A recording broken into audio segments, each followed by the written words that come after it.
Election act में होने वाली तरमीम का सुप्रीम कोर्ट के 12 जुलाई को होने वाले फैसले पर इत्तलाक नहीं होता। इलेक्शन कमीशन मखसूस नशिस्तों से मुतालिक तरमीम का पाबंद नहीं। सुप्रीम कोर्ट के 8 जजेस ने अपने फैसले पर दूसरी वजाहत जारी कर दी। इलेक्शन कमीशन का मखसूस नशिस्तों से मुतालिक इजलास खत्म। इलेक्शन एक्ट तरमीम के बाद सुप्रीम कोर्ट का हुक्म गैर मुअस्सर हो जाता है। कानूनी टीम ने मुअत्तल अरकान की बहाली की तजवीज़ दे दी। ज़राए का दावा, आईनी तरमीम की मंजूरी में मौलाना फजल रहमान फैसला कुन किरदार बन गए। तहरीक इंसाफ के वक्त की मौजूदगी में बिलावल भुट्टो भी मुलाकात के लिए पहुंच गए। जब आईनी तरमीम के खिलाफ मुल्क के मुख्तलिफ शहरों में PTI की जानिब से एहतजाज की कॉल पर सिक्योरिटी अलर्ट। कराची और लाहौर समेत मुख्तलिफ शहरों से कई कारकुनान गिरफ्तार।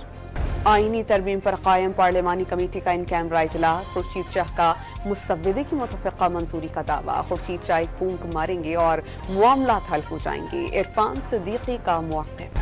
सियासी इत्तेफ़ाक़ी राय के बगैर आईनी तरमीम 1973 के मुतफ़िक़ा आइन को मुतनाज़े बना देगी। पीपल्स सेनेटर रज़ा रब्बानी ने गैर मुतफ़िक़ा आईनी तरमीम को वफ़ाक़ के लिए ख़तरनाक करार दे दिया। सुप्रीम कोर्ट ने सरकारी मुलाजमीन के बच्चों का कोटा समेत तमाम पॉलिसीज और पैकेजेस गैर आईनी करार दे दिए। पेशावर हाई कोर्ट का 2021 का फैसला कलअदम करार। कराची एयरपोर्ट के करीब चीनी इंजीनियर्स पर हमला करने वालों के करीब पहुंच गए। वाक़े से मुतालिक कुछ गिरफ्तारियां अमल में आई हैं। वज़ीर आला सिंध की मीडिया से गुफ्तगू।